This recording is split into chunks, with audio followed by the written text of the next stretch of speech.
You're listening to TIP. On today's show, we're excited to talk to Sean Stannard-Stockton. Sean is the president and chief investment officer of Ensemble Capital. His firm manages over $900 million and has strong roots in the Buffett-style value investing approach. On today's show, we focus on a single company, and specifically, we're talking about a bank stock. Sean provides an incredible interview that is packed with ideas and methods for trying to determine the value of a company in this sector. So without further delay, enjoy the show. You are listening to The Investors Podcast, where we study the financial markets and read the books that influence self-made billionaires the most. We keep you informed and prepared for the unexpected.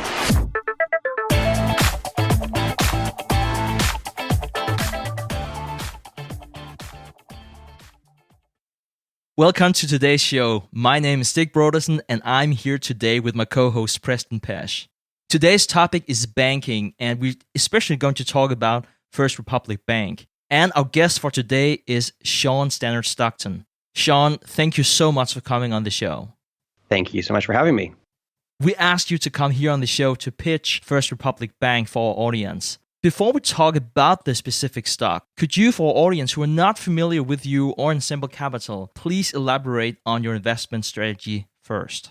We take most of our inspiration from value investors who've been successful over time. We really focus on investing in competitively advantaged businesses. We think that businesses, on average, don't have competitive advantages, and they can do fine. The stocks can do well. But they're really hard to value because at any given time, an enormous amount of competition can come in. Every time something gets going well, competitors notice and they go after those profits. We look for businesses that have something structural about the business that prevents competitors from coming after them. And First Republic's a really good example of that. But the core of the investment strategy is kind of 6 concepts that we look at for a stock. The first 2 is we look for businesses that have a competitive moat, both something structural that prevents competition and also that it is protecting something that will be valuable over the long term, that will stay relevant to its customers. Then we look for management teams that are fantastic at generating economic value, and then also allocating that excess capital that they generate to their shareholders in an appropriate way. And finally, we look for businesses that are intrinsically forecastable to one extent or another. Some businesses are so erratic, think about like the oil and gas business, that it's really hard to have any sense of what long-term cash flows are.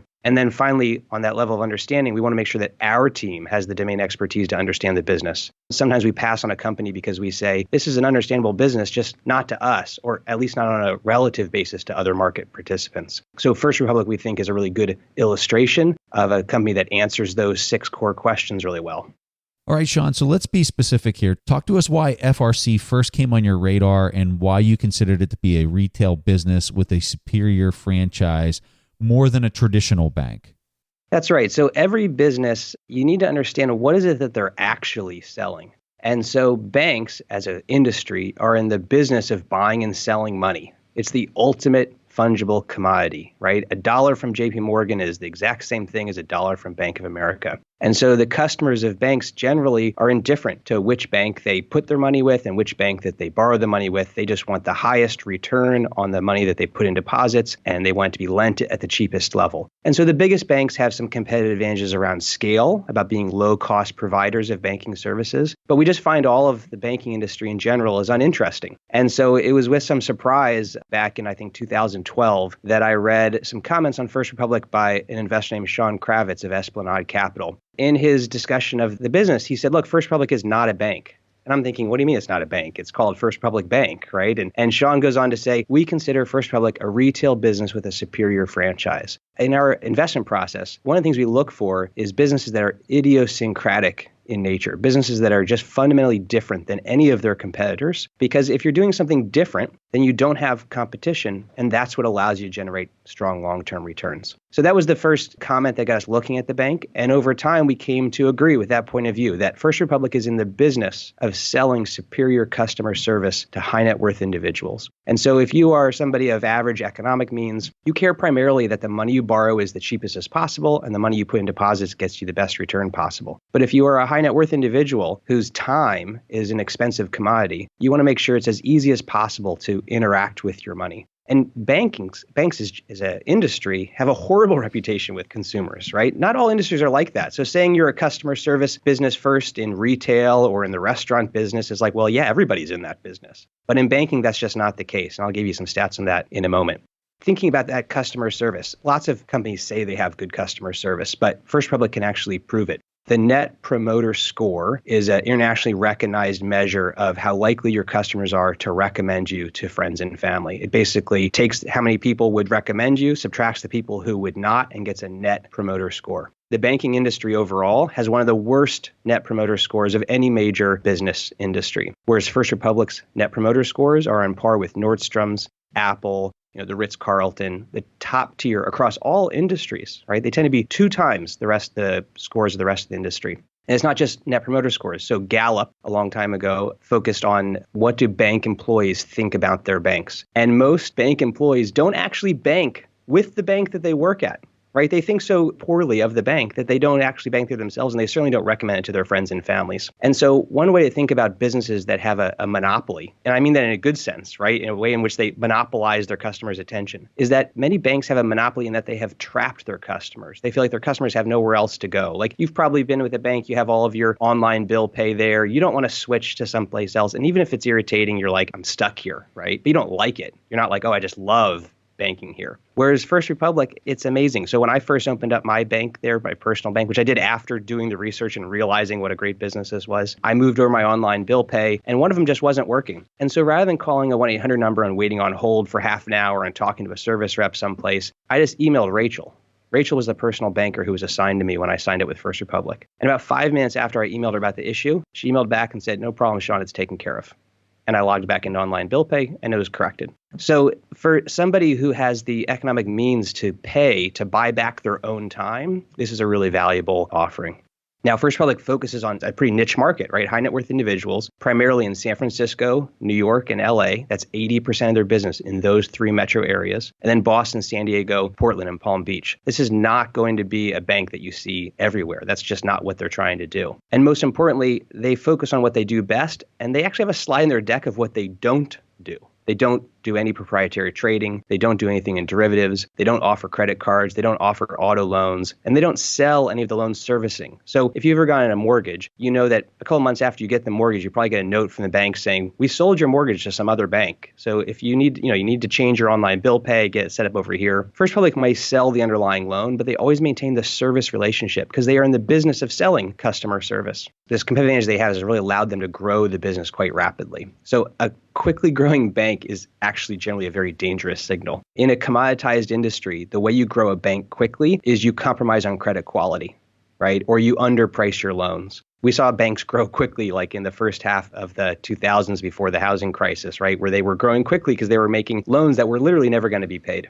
First Republic has grown their loans and deposits at a mid to high teens rate for a very long time, despite having the best credit quality in the banking industry. Only 6 basis points of their loans are written off each year. This is about 1/6 the level of the overall banking industry. In 2009, they only wrote off 0.5% of their loan book, again, well below the industry. And the credit ratings that they require, the credit scores, they have a 60% loan to value. So when you buy a house, most people think in the United States, you put down 20%, right? So then you'd have an 80% loan to value. During the housing bubble, some people could put down 3% or 5% or nothing down, right? So 100% loan to value. First Republic has a 60% average loan to value. On average, their clients hold as much cash in their First Republic checking and savings accounts as the size of their loan. So total coverage of the loan amount. Customers have top FICO scores. And so what all of this means is that they're lending money to people who are great credit risks and being very serious and diligent on underwriting. So they're growing it through attracting people because of their outstanding customer service, not through just saying we're going to be cheaper or easier in our underwriting. I talked in my kind of initial discussion around our investment process how important it is that management teams understand what's best for shareholders. Think about managing this business during the housing boom.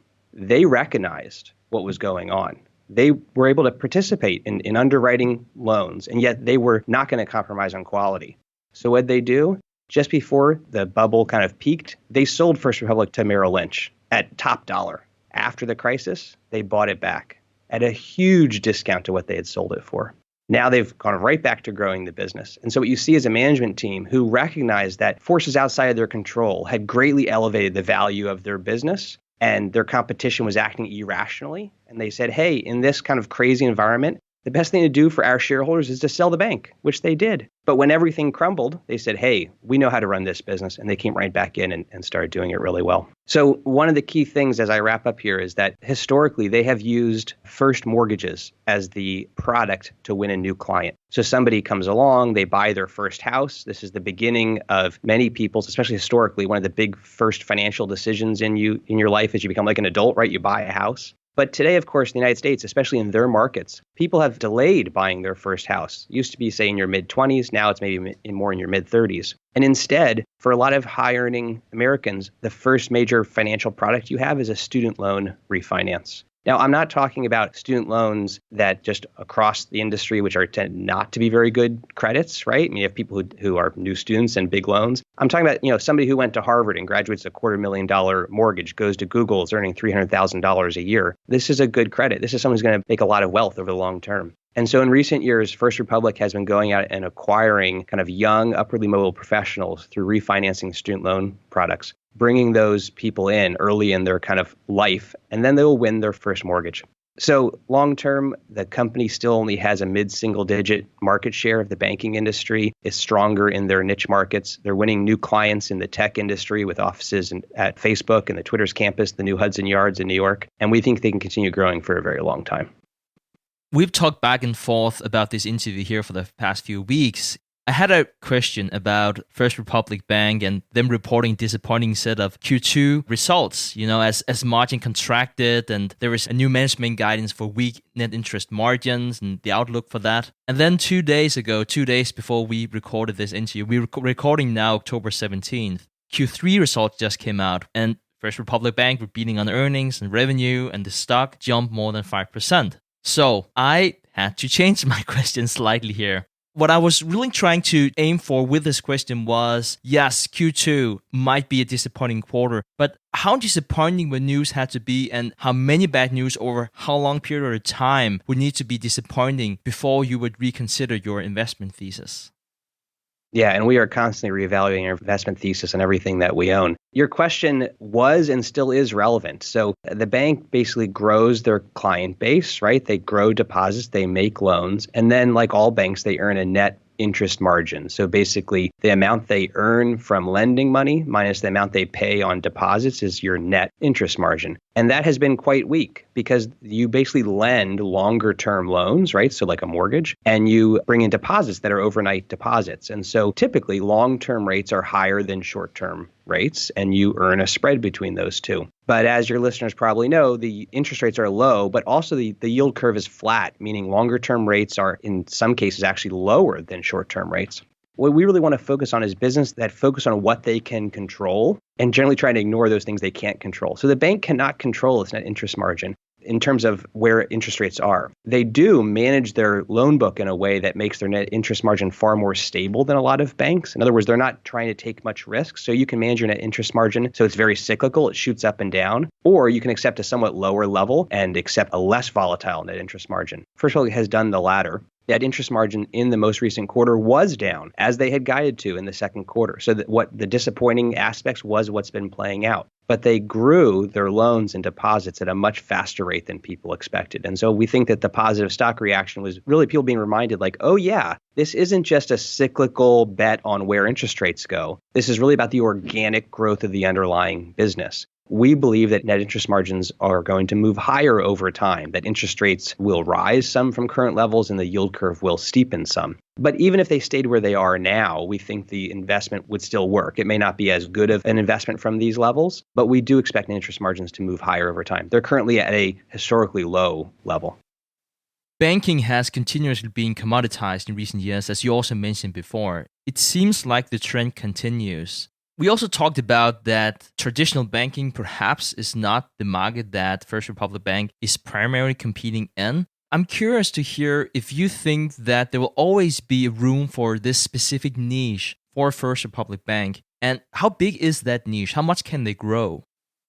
It's hard to measure exactly how much they could grow. They are still growing deposit base at about 15% per year in the most recent quarter, which that's been kind of the trend for a couple of years now. And 80% of their market is in San Francisco, New York, and LA. Those metro areas had much stronger economic growth than the rest of the country. These are the most vibrant economic centers of the United States. They're also now in Boston, San Diego, Portland, and Palm Beach, and they're relatively nascent there, so they have more to grow there. Could they move into other cities? Yeah, of course. There's high net worth individuals in other cities as well. From our perspective, when we make investments, we never count on ultra long-term growth. We never say this is going to grow 20% a year for a decade or more. It is a vanishingly small number of companies that are able to do that. First Republic actually has grown at that rate over the last 10, 15, 20 years, but we're not going to count on it. From our perspective, the amount of growth that we expect is quite easy to achieve within the markets that they're already in, right? You have more people becoming millionaires, becoming wealthy people every day. You have people moving into the United States. But, over time, this business is certainly going to mature, right? It's not like we don't want them to ever have a bank in every city in the United States. That would be a bad thing. So we think that growth can definitely persist for quite some time. And I think that the mid-single digit market share kind of illustrates right there that they have plenty of room to grow.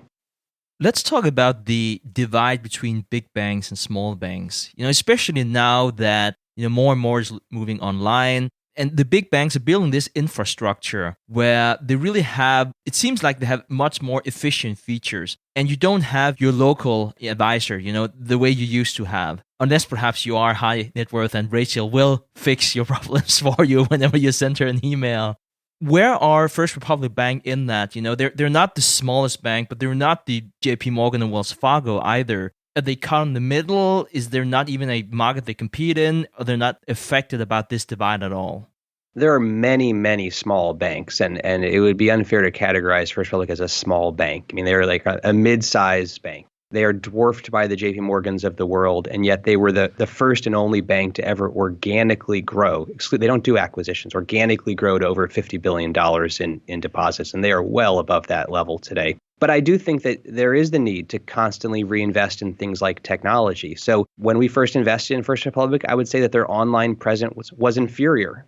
I, as somebody who was used to online banking, was like, they had it, but it wasn't like a great experience. But they're headquartered in San Francisco. They have lots of tech executive clients. They recognized what's going on. I mentioned that they have a branch on Facebook's campus and a branch in Twitter's headquarters, right? Over the last 12 years, they've invested very heavily in their online presence. And so today, when I want to make I get home, I open the mail, I have a bill in the mail. As I walk into the house, I pull out my iPhone, I touch the First Republic app. Apple's Face ID program logs me in. I go to online bill pay. I press the amount I want to pay, and then I approve it with a swipe of my finger. This is not an amazing technology. Other banks have that. This is not a business that needs to have cutting edge tech, but they absolutely need to have the expected level for their clients. So we think they've done a good job. And in fact, their operating margins today are lower than where we think they'll be over the long term, because this is a bank that very much does invest in their business because they know they're going to be growing it over the long term.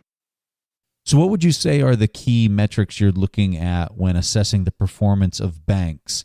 And then how is FRC positioned on these metrics? So if you're an investor who has not looked at a bank before, I would start with First Republic.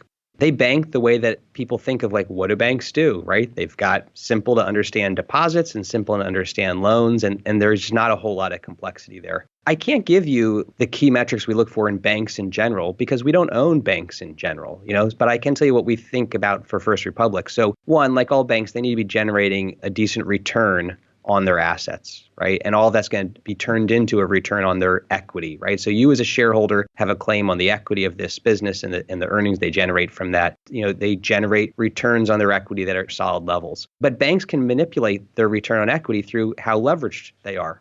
I mentioned earlier in the conversation that First Republic was bought out by Merrill Lynch and then came back public again, but they were founded in 1985. When they came public and they were considered a de novo bank, a new bank. And so they were required to keep their Tier 1 capital ratio over 8%. The Tier 1 capital ratio just means how much capital do you have relative to the client's assets and deposits, right? They're above 8% now, but after 2017, when that de novo period ended, they just needed to be above 5% in order to be considered well capitalized. Today, they're still at 8.5%. So I mentioned this is a conservatively run bank. They have an enormous amount of room to lever up, but they're choosing not to. It's just not how they run the business. Making sure that you're generating solid returns, but doing so in a conservative manner is kind of the key metrics of any bank. And then for First Republic, we want to know, are they able to keep growing quickly? What's the growth rate? Most importantly, of their deposits. So your assets are where you're earning the money, but the deposits that people put on is the fuel that allows you to make loans. So you can always just go out and make more loans you just lower the interest rate you charge, attract more customers. But it's the deposits that come in that give you the fuel to do that. So we focus a lot on those deposits. Remember, they're not acquiring these deposits. They're not going and buying other banks. They're just attracting it. And so about half of all of their new deposits come from their existing customers. These are individuals who are economic value wealth creators themselves, right? They're creating wealth. And so they put that wealth in First Republic's balance sheet. Another quarter of it comes from referrals from their own customers. So their customers love them. And a quarter of all their new business comes as a referral. And the last quarter just comes from more direct marketing. That they run advertisements in the market. People walk into a branch or whatever it might be. It's interesting the way that you talk about customers love them. Because, as you also said there in the beginning, people don't love banks. They put up with them they try to survive together with their bank. It's interesting to hear how you talk about both as an investor, but also as a customer of the bank in the first place. One thing that we like to talk about here on the show is disruption. We talked about disruption in all industries, especially in the financial sector. We talked about it here on the show and also a lot on the new podcast show, Silicon Valley. How do you see not only First Republic Bank, but banks overall be disrupted by fintech over the next decade? So it's a great question. And if I was invested in a traditional bank, I would be quite concerned about that, right? Because if all of the customer cares about, they don't care about the relationship, they just care about buying and selling money as cheaply as possible or getting the best return. Any sort of kind of fintech alternative that does that is a competitor. We think that customer service is a very distant threat for fintech, right? You could talk about like an AI interface that can answer people's questions easily and reduce the kind of frictions of working with the bank, but we think that's really a ways off. But fintech overall, we think is a really important trend. We would note that in the late 90s, a lot of people thought the internet was going to disrupt the big banks. I even remember there was a bank called the Bank of the Internet, right? And there was all this ideas that like you're going to do away with branches and everything was going to be online. That was true. It's just that the big banks leveraged internet technology to become online banks. Wells Fargo and BofA are online banks now, right? And so you never saw that disruption actually play out. Fintech is technology that the incumbents can adopt themselves. There's also ways in which it can be used to disrupt the banks. So one of the things that we really look at closely is trying to understand of the different disruptive changes that are happening, what are those that can be embraced and leveraged by First Republic or the banking industry, and which are those that for one reason or not that they can't. So we also have an investment in MasterCard that we've owned for a long time. And when we first invested, there was a lot of worries that there was going to be disruption to credit cards, right? That so, for instance, you could just pay with your phone, right? Or you could pay with your Apple Watch, although at the time it hadn't been invented yet. And all of that was right. You could do all of that. But what is Apple Pay? It's just a way to use your credit card. You load your credit card into your iPhone, and then you can wave your phone, right? What's PayPal? A way to use your credit card online. What's Google Pay and Amazon Pay? Ways to use your credit card or debit card online. So that technology was very real, but it did not disrupt MasterCard, right? And so we have the same sort of analysis on banks. With First Republic, it's an area that we just don't worry that much about because the value proposition is around relationships and customer service. So Sean, something that's getting a lot of attention right now is the low interest rate. How do banks typically perform in low interest rate environments? And then what's your opinion on how FRC is going to perform in an environment like that? It's a complicated question because the market's forward-looking, right? And so if you were just to run an analysis to say when rates are low, how do banks do? You may find that banks do very well. And that may well just be because when rates are low, they're more likely to mean revert higher in the future. And so low and especially negative or negatively sloping yield curves are all bad for banks. At the end of the day, if you're a bank, you want to be able to pay your depositors as little as possible and lend the money out as at a high rate as possible. That's that net interest margin we talked about. So if you get into actually negative rates, a lot of the math kind of turns upside down. One of the reasons that we don't think that negative interest rates will persist over the long term, I mean, they're not here in the US now, but the reason we don't think they'll persist globally over the long term is that they end up breaking the banking sector. But the global economy is a bank-based system. It needs the banks to survive and thrive, right? And so if you just extinguish the profitability of banks, you also extinguish the global economy. over the long term. I don't mean, a couple quarters, a year of negative rates, right? It's just that structurally you change things. So we think it's basically impossible for interest rates to stay negative over the very long term. And so with rates where they are now, I mentioned First Republic, you could take our valuation model and just assume that the net interest margin stays where it currently is for good. And you would find that the stock is still worth, in our opinion, more than the current market quote. Not quite as much as it would be if net interest margin moves back up to where it has been historically for First Republic.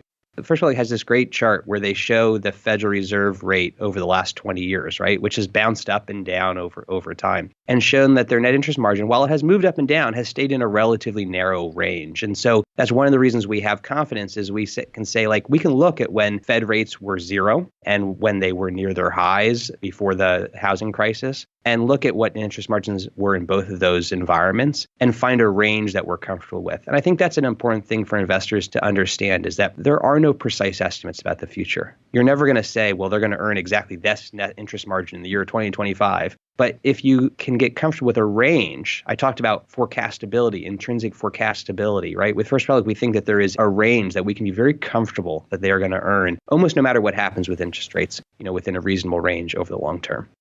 So, Sean, it's no surprise to anyone that recently the Fed chair, Jerome Powell, announced that the Fed is about to start buying $60 billion of treasuries every single month. How do you expect this to impact the stock market and banks in particular? That particular move is primarily about keeping short-term money market rates contained and markets functioning. So the Fed has so many different jobs with the market, right? They're kind of most famous for setting the rate of short-term interest rates. People often talk about the Fed controls interest rates. They don't. It's the Federal Reserve overnight rate they control. They don't control the 10-year bond rate. It influences it by short-term rates, of course. But they also need to make sure that credit is flowing, right? Not just the rate that people are paying, but that it's flowing. A lot of what they do is around trying to maintain the kind of flowing of the market. But we honestly don't pay that much attention to the machinations of kind of the day-to-day credit flowing aspects. Is almost kind of beside the point. You need to avoid a crisis, but there will be crises in the future, right? And the Fed's going to make mistakes in the future like they have in the past. And so one of the things that we care a lot about is having a very conservative balance sheet, as we know First Republic has, right? If the Fed mishandles something and you are over leveraged, you get into real trouble. We saw that in the financial crisis, right? But if you're not over leveraged, then even when the Fed makes some mistakes, you can muddle through. And importantly, if you're in an industry that's being hurt very badly by whatever the conditions are, and you are relatively better positioned, you're in a position to take advantage of your competition, right? To go after their customers and to make investments others can't. We believe on the Fed over time that they'll be bringing interest rates higher again.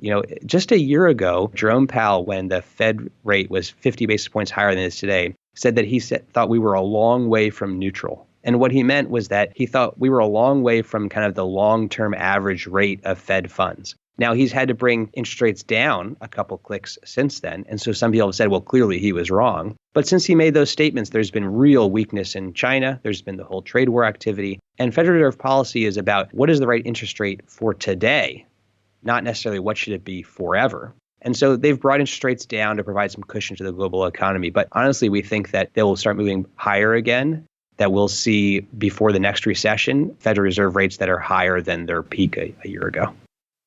Let's talk about that, because one of the concerns that we get from our listeners that we really hear often is that they have this fear that we will soon encounter a crisis like the one we had in 2008. You already briefly touched upon some of those items, but how did First Republic Bank make it through the great financial crisis back in 2008 that hit banks specifically hard? And how do you think that they're positioned for the next crisis?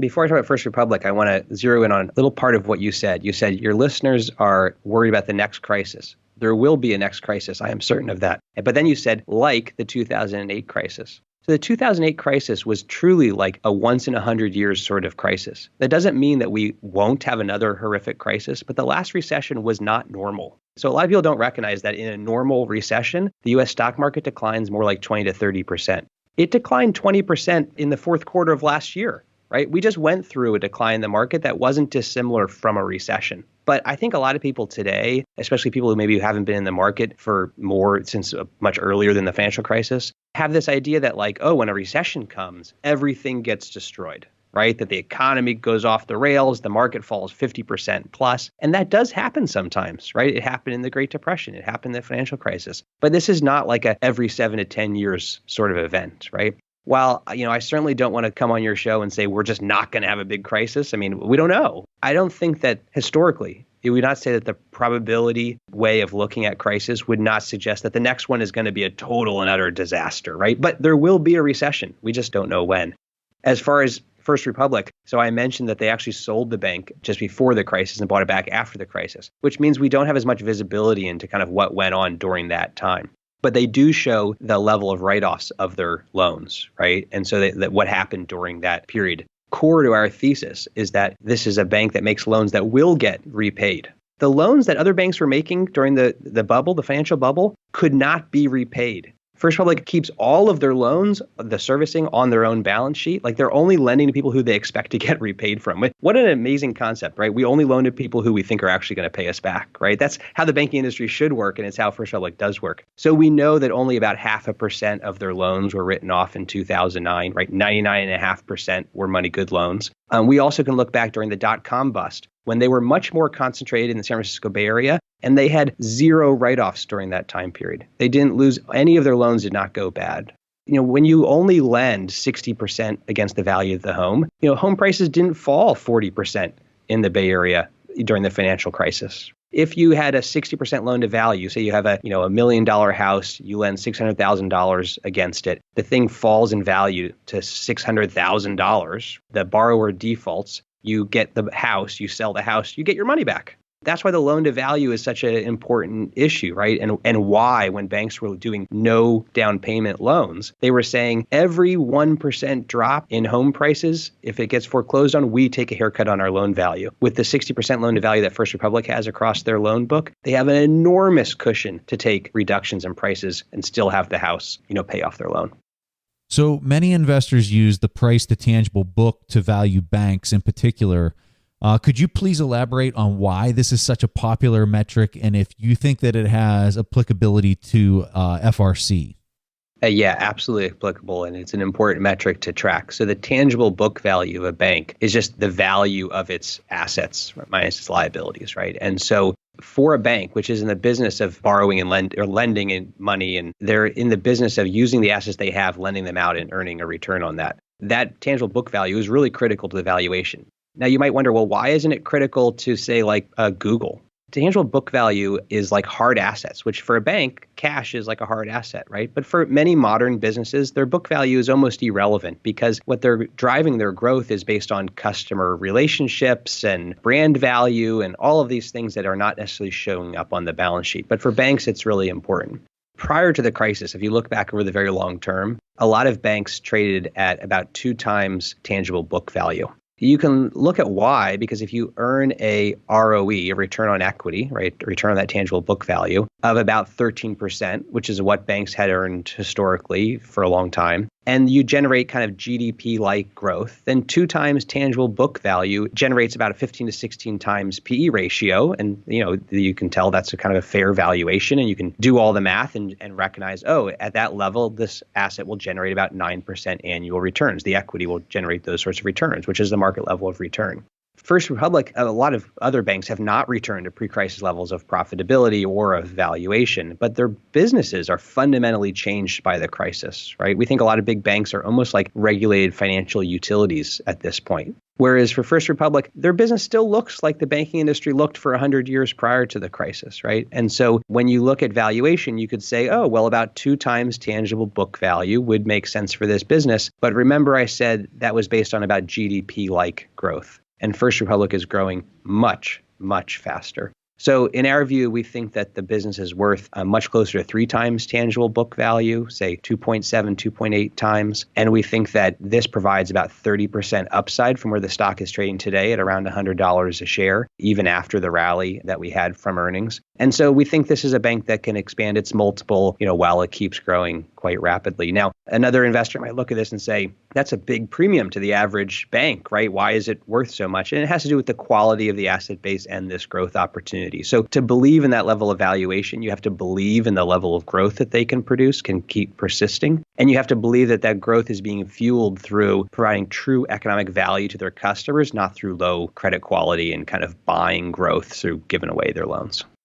It really makes me think of this great quote by Charlie Munger. And he said that the easiest thing in the world is to get a 30% ROE in banks. You just need to make 1.5 and then leverage 20 times. There you go. I absolutely love that quote. You could almost just hear, Charlie Munger, say that. It's not as easy as he makes it sound, of course, but I do think he has a point. So for the investor, what is the main leverage ratio to look at for banks? Because there are so many ways to look at leverage in banks. What are the key things for you to look at whenever you're looking at a bank like First Republic Bank? So we focus on Tier 1 capital ratio, which every bank reports required by the Federal Reserve. It's common across all banks. And we think at the end of the day, there are a lot of metrics that you can look at. Remember in the initial discussion around investment strategy, one of the things we talk about is we need to trust management. They're the ones running the company. We're just passive shareholders, right? In trusting a bank management team, you need to trust them to make the right decisions about their leverage ratio. So if you find yourself second guessing the level of leverage at a bank, I'd just say don't own it at all. I think some investors feel like, well, you can't trust management. I agree. You can't trust all management teams. They need to earn your trust. But if you exclusively invest in businesses that, for one reason or another, deserve your trust, it makes your job a whole lot easier. This doesn't mean you can't kind of keep revaluing what they're saying. Are they actually being consistent? Are they following through on their promises? When they make mistakes, do they come back and tell you about them? All that stuff's important. It's like the trust but verify sort of approach. But I think that if you are looking at banks in general and you have any question about whether or not they're being managed conservatively enough, just go on to the next one. Find something easier. Don't waste your time investing with management teams you don't trust. Now, you already talked about the potential upside and how you looked at the valuation of the stock. If you could just get like the short version of what we already talked about, how do you assess the intrinsic value of First Republic Bank? What is it worth and why? Today, we think First Republic is worth somewhere between $130 and $140 a share. That's about 2.8 times tangible book value. That's quite elevated to kind of the 2 times level that I talked about earlier, but that's because of their high level of growth right now. So over the long term, we do think that the valuation, the multiple of tangible book value will come down as their growth slows. So in thinking about valuation, we think it deserves that high valuation because of the high growth ahead of it. But as they grow, that will be offset by the lowering of the multiple. So when you kind of run all that math, we think it's worth about 2.8 times tangible book value, or about $135 a share today. Thank you, Sean. Very concise answer. And thank you so much for coming here on the show to educate all of us about how to value stocks and how to value specifically this stock pick. Where can the audience learn more about you and Assemble Capital? Absolutely. So you can find us online at ensemblecapital.com. And we also author a blog regularly called intrinsicinvesting.com, in which we write about a lot of our holdings and our overall philosophy. And you can follow us on Twitter at Ensemble Capital. Sean, thank you so much for taking time out of your day to talk with Stig and I. I know I learned a ton, and I'm sure our audience learned a ton. So thank you so much. Thanks so much for having me. All right, so at this point in time in the show, we'll play a question from the audience. And this question comes from Rick. Hey, Preston and Stig. This is Rick from Florida. I love the show and greatly appreciate everything you offer to the community. My question is, what is the most effective approach to determining whether a company is worth investing your time and money in? I started by reading the annual reports of companies, but it takes so long to read the reports for every single company I'm interested in that I don't ever think I'd get through my list of businesses I'm interested in. I recently started looking at the financials first and putting financially strong businesses into a basket to be evaluated further. However, I noticed that I'm missing out on the details. If a company has a bad year or two and isn't showing consistent growth, it's hard to know whether the moat isn't strong or whether they're investing that money to better position themselves for the years that follow. I work a full-time job, so I'm curious what you feel is the best and most efficient way to know which companies are worth a deeper dive and which aren't. Thank you so much. So, Rick, this is a fantastic question, and I love it because I think it's applicable for almost all of our listeners.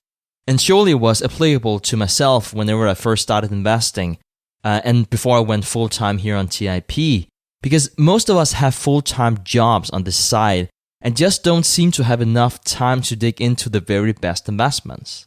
So to your comment about companies that might have a bad year that then would fall out of your screener, I would say that you shouldn't worry too much about it. If you don't have a lot of time to do investing research, you might either consider a broad ETF, or if you want to invest in individual stocks, I would recommend that you only invest in very strong companies, and you don't do any type of special situation investing of a stock where you as an investor think you see something that the market does not see.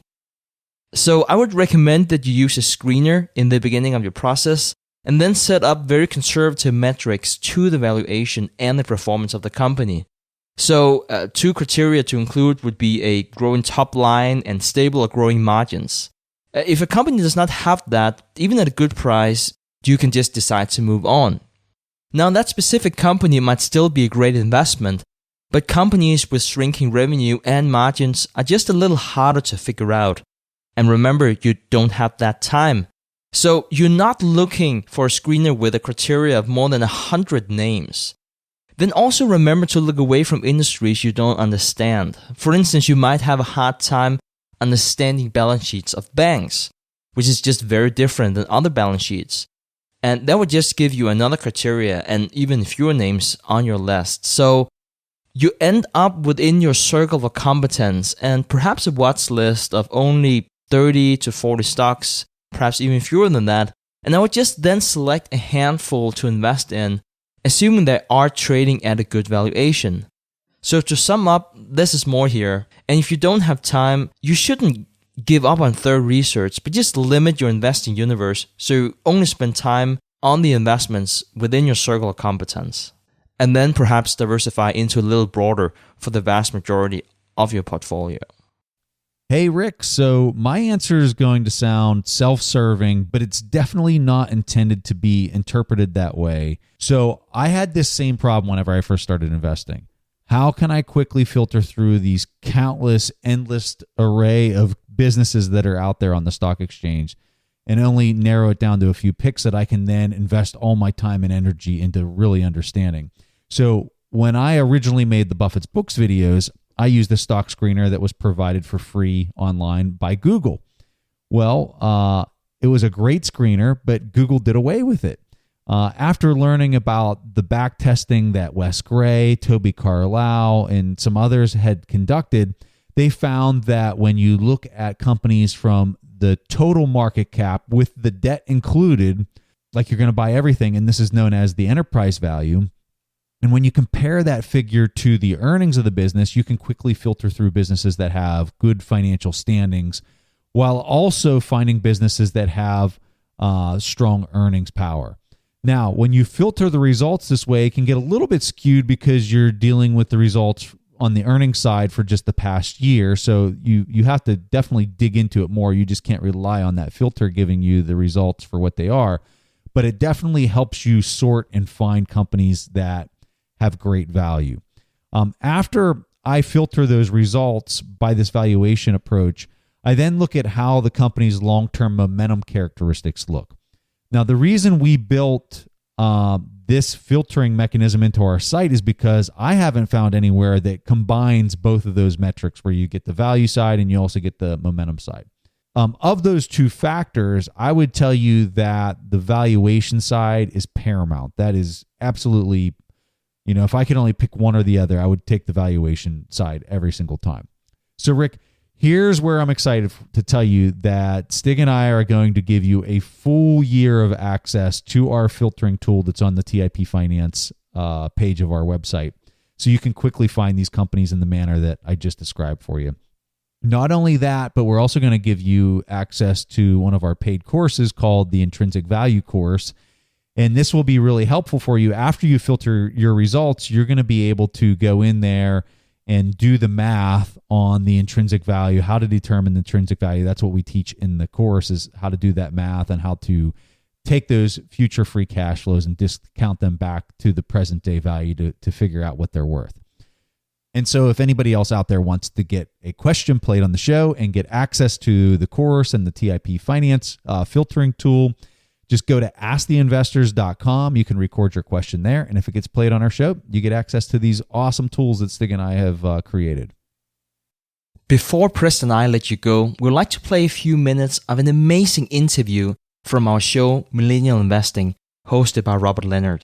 Robert is having a very insightful conversation with a good friend of the Investors podcast, Jesse Itzler, who has been a recurring guest here on the show. Jesse is best known as one of the owners of NBA's Atlanta Hawks, having founded Marquis Jet, which is sold to Warren Buffett's Berkshire Hathaway, and being a partner at Zico Coconut Water, which is sold to Coca-Cola. Here's a short segment of the conversation between Jesse and Robert that was published just 2 days ago. I personally have enjoyed many things that you've written about or talked about. I'm a big fan of yours, but one of the favorite things that you talk a lot about is this idea of the number of times that you have something left. And that was something that was in the back of my mind as you were talking about how busy your day was. And whether it be going on a trip or like you've talked about going to visit your parents, you often break down the number of times you truly have left of each activity. Can you talk to us more about this idea and why it's so important to you? My relationship with time is, when we think of relationships, we think of them in terms of people. How's your relationship with your dad or your mom or your kids? And that's super important. I also think your relationship with time is very important. I think for a lot of people, we think the notion is we have a ton of it. And the reality is we don't even know if we have tonight, But no one thinks like that. If they did, they'd have their graveyard picked out. They'd have their passcodes handed out to their loved ones. But no one thinks it's going to happen anytime soon. So my relationship with time is I'm very aware of my mortality. I'm very aware of how long the average American lives to, which is 78. I'm very aware of that. So it's created a lot of urgency in my life. But more importantly, it forced me to focus on moments, not minutes or hours or days. So I mark my moments. I'm always saying to my friends, remember this right now. We might not ever jump in this lake again. We might not ever run this race again. We might not ever be in this room brainstorming this business idea. Mark this moment in your head as a moment that we remember. I say it all the time. I'm an encyclopedia of moments. That's how I look at it. I look at my parents, about to be 90. If my dad or my mom live 5 more years, I hope they live forever. And I see them twice a year. I don't have 5 years. I have 10 visits. So that's sort of how I put it in a box. Now, millennials, young cats out there, are invincible. This might sound like a little bit crazy, but as you get older, you'll start to realize people tell you it goes fast all the time. You don't need me to say that life goes fast, but the younger that you realize how important those experiences are and you take advantage of them at a young age, then the more rich your life will be because you'll have more experiences and memories. And at the end of the day, what more do you want than that? If you want to hear the rest of the interview with Jesse Itzler, make sure to check out Robert's show. We have a direct link in the show notes. Or even better, make sure to subscribe to Millennial Investing by searching directly for the Investors Podcast on iTunes, Spotify, or whatever you listen to your podcast. But guys, that was all the Preston and I had for this week's episode of the Investors Podcast. We see each other again next week. Thank you for listening to TIP. To access our show notes, courses, or forums, go to theinvestorspodcast.com. This show is for entertainment purposes only. Before making any decisions, consult a professional. This show is copyrighted by the Investors Podcast Network. Written permissions must be granted before syndication or rebroadcasting.